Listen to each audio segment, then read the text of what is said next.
Amen. Hindi lang po yan. Ito po. Baka magulat na kayo. Ready na kayo. Yung iba, hindi lang bungo ang nilalagay. No, hindi lang bungo. Ang nilalagay po ay bulaklak. Bakit ito bulaklak? Sapagkat ang bulaklak ay nalalanta.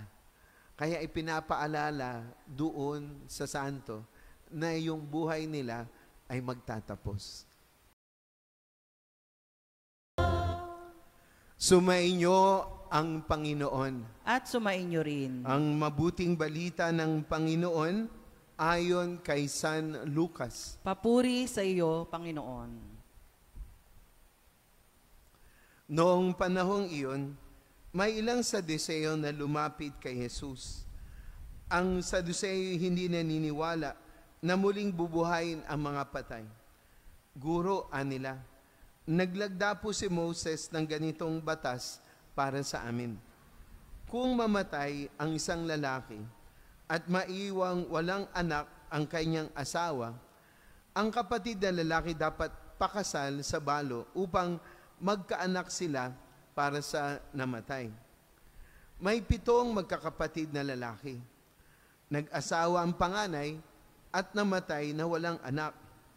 Napakasal sa balo ang pangalawa at namatay. Gayon din ang nangyari sa pangatlo hanggang sa pampito. Isa-isang napangasawa ng babae at pawang namatay na walang anak. Sa kahuli-hulihay, namatay naman ng babae. Sa muling pagkabuhay, sino po sa 7 ang kikilalaning asawa niya, yamang napangasawa niya silang lahat? Sumagot si Jesus, sa buhay na ito, ang mga lalaki at mga babae nag-aasawa. Ngunit ang mga lalaki at babaeng karapat dapat na muling buhayin para sa kabilang buhay ay hindi na mag-aasawa. Hindi na sila mamamatay sapagkat matutulad sila sa mga anghel. At sila ay mga anak ng Diyos, yamang muli silang binuhay. Maging si Moses ay nagpapatunay na muling binubuhay ang mga patay, sapagkat sa kanyang kasaysayan, hinggil sa nagliliyab na mababang punong kahoy, ang Panginoon ay tinawag niyang Diyos ni Abraham, Diyos ni Isaac, at Diyos ni Jacob.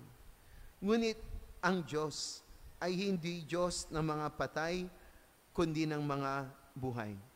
Sa Kanya'y buhay ang lahat. Sinabi ng ilan sa mga eskriba, magaling ang sagot niyo, Guro, at wala nang nangahas magtanong sa Kanya ng anuman. Ang mabuting balita ng ating Panginoon. Pinupuri ka namin, Panginoong Hesukristo. Magsiyo po tayo. Ang mga Saduseo ay nagtatanong tungkol sa muling pagkabuhay.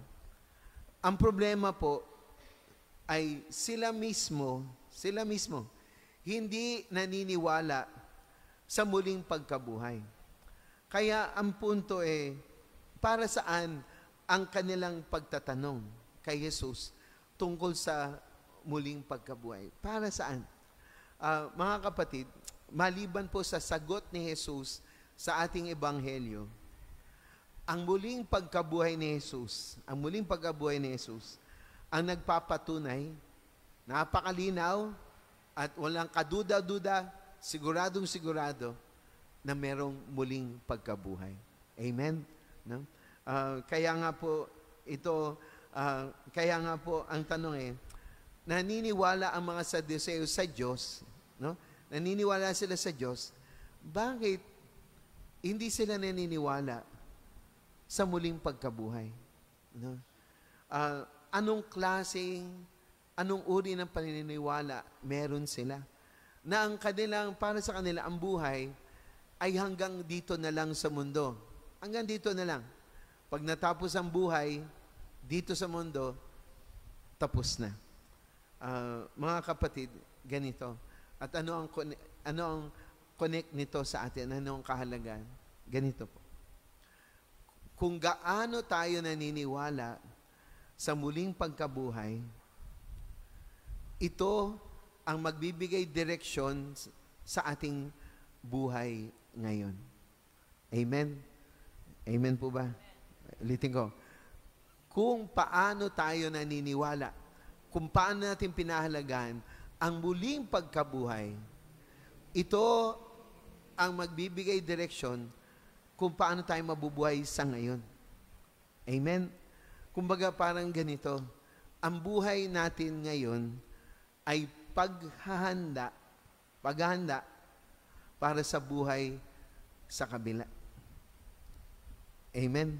Ulitin ko po. Yung buhay natin ngayon ay paghahanda. Hindi ito yung panghabang buhay. Ito yung paghahanda lamang para sa buhay na walang hanggan. Ang tanong ko po ay ito, tayo ba? Kung tayo ay nagtataka sa mga Saduseo, tayo ba na naniniwala sa muling pagkabuhay? Ganun ba natin pinahahalagahan ang buhay sa kabila? Ganun ba? Minsan ay merong nagsabi sa akin, Father, bakit ho ba may hawak na bungo si Santa Rita?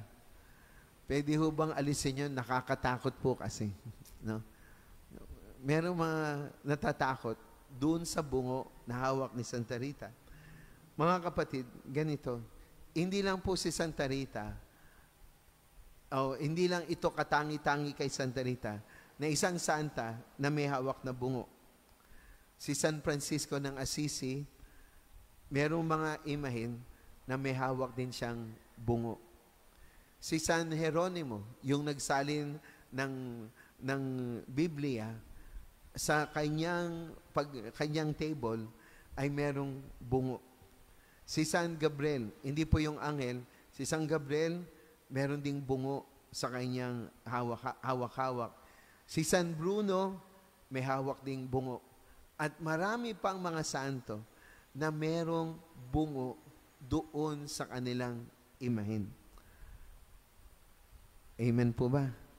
Amen. Hindi lang po yan. Ito po. Baka magulat na kayo. Ready na kayo. Yung iba, hindi lang bungo ang nilalagay. No, hindi lang bungo. Ang nilalagay po ay bulaklak. Bakit ito bulaklak? Sapagkat ang bulaklak ay nalalanta. Kaya ipinapaalala doon sa santo na yung buhay nila ay magtatapos. Amen. Ito pa. Magulat kayo. Si Pope Alexander VIII, nang siya po ay naging Santo Papa, siya po ay nagpagawa ng maliit na ataol. Maliit na ataol. Hindi na bungo, hindi na bulaklak. Ataol na. Ataol. Nilagay po niya doon sa kanyang table para ipaalala sa kanya na siya po ay mamamatay. Hindi pa ho yun. Ready na kayo sa susunod. Si Santa Isabel ng Hungary, siya po ay may asawa, mayaman, siya'y santa, at may mga anak. Alam niyo po pinagawa niya? Pinagawa po niya na cabinet ay ataol. Nilalagay po niya doon yung kanyang mga gamit, yung mga mahalaga niyang alahas, nilalagay niya po doon. Ano ginagawa niya? No, pagkatapos po ng isang taon o kung ano man, lahat ng nakalagay doon sa kanyang ataol, kanya pong pinamimigay. Amen. No? Ano ang punto? Ang punto ay, kailangang maalala natin, na yung buhay na ito, preparasyon lang. Hindi ito ang talagang para sa atin. At ito ang ginagawa po natin pag Miyerkules ng Abo. Di ba? Tayo ay pumipila, nagpapalagay ng abo, at anong sinasabi? Ikaw ay alabok, at sa alabok, ikaw ay magbabalik. Kaya nga, ganito, wag nating tularan ng mga Saduseo. Ang mga Saduseo, ang buhay po nila, hanggang dito na lang. Pag natapos ang buhay nila, tapos na. Kaya tayo, ang buhay natin ay paghahanda lamang. Paghahanda para sa buhay na walang hanggan. Kaya ang tanong ay ito, kamusta ang ating paghahanda?